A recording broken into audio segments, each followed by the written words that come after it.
Terceiro selo, amado. Versículo 5 e versículo 6. E havendo aberto o terceiro selo, ouvi dizer o terceiro animal: vem e vê. E olhei, e eis um cavalo preto, e o que sobre ele estava sentado tinha uma balança em suas mãos. Versículo 6, e ouvi uma voz do meio dos quatro animais de que dizia: uma medida de litro, uma medida, aqui quer dizer litro, de trigo por um dinheiro, ou seja, denário, e 3 medidas de cevada por um dinheiro, e não danifiques o azeite e o vinho. Então, o terceiro selo foi aberto. O que é o cavalo preto e o seu cavaleiro do versículo 5? Você pode perceber que o cavalo preto representa a fome, representa a pobreza e representa a exploração. E esse cavalo preto não é novidade também. Esse cavalo preto é um termo que está em total concordância com o texto de Ezequiel 4:10. Balança em sua mão, no versículo 5, significa épocas de racionamento, falta de alimento, falta de recurso e muita pobreza e exploração sobre o povo. O que significa uma medida aqui? A medida aqui, na interpretação, é litro, porque o trigo, na época, ele não era vendido a quilo, ele era vendido por litro. E aqui, quando ele se refere ao dinheiro, ele está se referindo ao denário, que era o dinheiro romano daquela época. Naquela época se comprava, em dias normais, 12 litros de trigo por apenas um denário. E comprava-se cerca de 8 quilos de pão por um denário, ok? Um denário representava o dia de um trabalhador. Não era um salário mensal, era o salário de um dia de trabalho. A gente vai fazer a leitura. Agora, quando esse cavaleiro ele é lançado e a Bíblia fala que ele tem uma balança em sua mão, as coisas mudam totalmente. O que acontece? Agora aqui com esse cavaleiro se compra 1 litro por um denário. Olha a exploração. Se você comprava 12 litros com um denário, agora você compra 1 litro por um denário. Olha a exploração financeira que está acontecendo com a vinda desse cavaleiro. Um trabalhador ganhava 1 denário por dia de trabalho. Onde nós vemos isso? Mateus 20, versículo 2. Em dias normais, irmãos. Em dias normais. Mateus 20, versículo 2. E ajustando com os trabalhadores a 1 dinheiro, ou 1 denário, na sua tradução, por dia, mandou-os para a sua vinha. Lembrar aqui, né, irmão, da Segunda Guerra novamente. Na Segunda Guerra Mundial, se você vê aí a questão dos alimentos, para você comprar um pãozinho de sal, de 50 gramas na Segunda Guerra, na Alemanha, por exemplo, você tinha que levar uma bolsa de dinheiro. Enorme. Todo o dinheiro que você tinha que levar para comprar um pão. Pobreza, escassez. É esse cavalo aqui que é o responsável por isso. Trazer guerra, trazer falta de alimento, trazer injustiça. Nessa imagem você vai estar vendo aí, esse é o denário, que é o dinheiro romano. Tá vendo? Essa aí é a foto do imperador. Na época era considerado como o salário de um dia de trabalhador. Hoje, mais ou menos, aproximadamente, o salário mínimo hoje aqui no estado do Rio de Janeiro, hoje é um denário que equivale aí mais ou menos a R$37, né? O dia de um trabalhador, se juntando aí o tempo de trabalho, né, 100 horas extras, então valeria R$37 hoje. Então, um dia de trabalho, né, R$37, eles tinham condições de comprar 8 kg de pães e 12 litros de trigo naquela época normal. Aí, quando esse cavaleiro vem, muda toda a conversa, história. Essas 3 medidas de cevada por um dinheiro, ou essas 3 medidas de cevada por um denário, irmão, vocês precisam estar com a Bíblia aberta acompanhando, tá? Para vocês não se perder. Essas 3 medidas de cevada por um dinheiro, a cevada aqui, amados, era um cereal que era utilizado para tratar de animais. Olha só.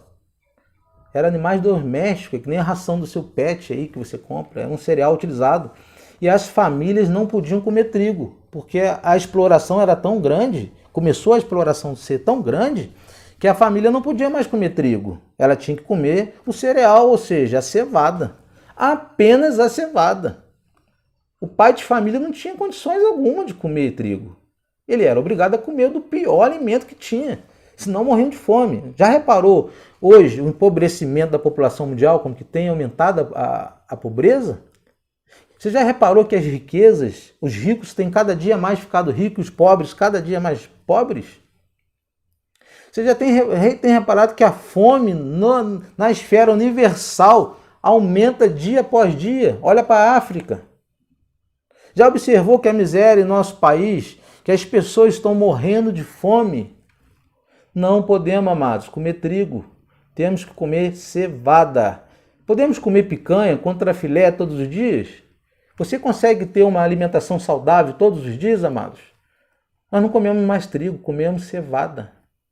Quando dá para comprar 1 quilinho de carne, meio quilo de carne, glória a Deus, né? Exploração. Quanto está custando 1 quilo de carne hoje? A carne que era vendida antigamente como de segunda, você paga aí R$25 o quilo. Carne de segunda, com cheiro ruim, com sebo misturado. É a realidade, é a exploração. Esse cavalo trouxe isso. Esse é o cavalo preto, né? Trazendo fome. Mas você pode também reparar que esse cavaleiro não atinge a todos. Olha só, olha o que o texto diz. E não danifiques, com a Bíblia aberta, irmã, e não danifiques o azeite e o vinho. Versículo 6. Ou seja, peraí. Não danificar o azeite e o vinho pode modificar o trigo, pode modificar a cevada. Mas aqui, o artigo de luxo, que é o vinho e o azeite, eram artigos caros, que eram somente os ricos que poderiam ter, não podia ser danificado. Não podia ser modificado. Aqui diz que os ricos, nesse período, né, a interpretação correta é que os ricos saberiam conservar suas riquezas, por isso não tocar nos artigos de luxo. Não é a realidade de hoje? Olha para os governantes, para os vereadores da sua cidade. Quanto que o vereador da sua cidade ganha? Será que ele leva uma vidazinha de pobre? Você acha? Carrão na garagem, mulher também tem carro para levar as crianças para o colégio. Por que os ricos não tiveram o seu vinho e o seu azeite, que são símbolos da riqueza, de status, não foram modificados? Aqui esse cavaleiro não mexe. Por ordem do Senhor Jesus, não mexe. Vamos lembrar aqui uma historinha bem recente de Nicolás Maduro, acho que é isso, é Nicolás Maduro, presidente da Venezuela, correto? Lembra daquela cena que passou recentemente dele comendo churrasco lá na Venezuela? A inflação, amados, hoje, eu fiz uma pesquisa, em abril de 2020, a inflação chegou a 80% naquele país, na Venezuela. Olha essas imagens aí. Tá vendo essa imagem aí de Nicolás Maduro comendo churrasco? Churrasco feito ainda pelo Salt Bay. Acho que é assim que escreve o nome dele. Salt Bay, churrasqueiro mais famoso do mundo durante a inflação em seu país. Enquanto os ricos estão comendo picanha, churrasco, os pobres estão cada dia mais pobres, passando fome, necessidade. Você vai ver nas próximas imagens. Olha aí. Não há comida. Não há comida. Fotos tiradas na Venezuela. Venezuela, as pessoas estão comendo lixo. Olha isso. Não é assim aqui no Brasil, em todos os lugares? Então, amados, isso aí é a realidade do cavaleiro. O cavaleiro trouxe fome, escassez e trouxe exploração. O rico explorando, tirando do pobre, eles continuando a comer do melhor, enquanto os pobres continuam empobrecendo. Por que seria isso? Alguns dizem que até pela justiça de Deus ser amor, e a sua graça universal que está sobre toda a humanidade, até sobre o não crente, Deus, pela sua misericórdia e graça, permite que ele desfrute do melhor da terra, porque ele não vai desfrutar do reino eterno. Então, irmão, se você não crê em Cristo, não creu em Cristo, está aí rico, cheio de dinheiro, é a graça também de Cristo, tá? É Jesus, é a graça do Senhor Jesus que está sobre você, mas tem uma coisa. Se você não crê em Jesus Cristo, se você o desprezou ou rejeitou, seu dinheiro, meu amado, não vai ser levado na cova. Não. E o pior de tudo é que quando você deitar lá o caixão, sua riqueza vai ficar aqui para desfrutar, para sua família desfrutar, e você vai para um lugar terrível, que nós chamamos de inferno. É isso mesmo. pobreza e riqueza. Então, Deus, pensando nisso, Deus permitiu que não se mexesse no azeite nem no vinho, justiça dele. Mas a vontade dele é que todos se salvem. Então, se você está vivo rico, mas não crê em Cristo, ainda há chance para você. Busca Jesus de todo o seu coração, se converta dos seus maus caminhos, confesse seus pecados e crê em Jesus como o único Senhor Salvador, que não há outro mediador entre o Pai. Se converta dos seus maus caminhos, que pode mudar, você ainda tem jeito, né? Você vai passar talvez a comer da cevada, vai passar a ser perseguido. Não vai ser fácil para você não, mas o reino de Deus eterno espera por você. E lá não haverá sofrimento, nem choro, nem lágrima. Amém? Esse cavaleiro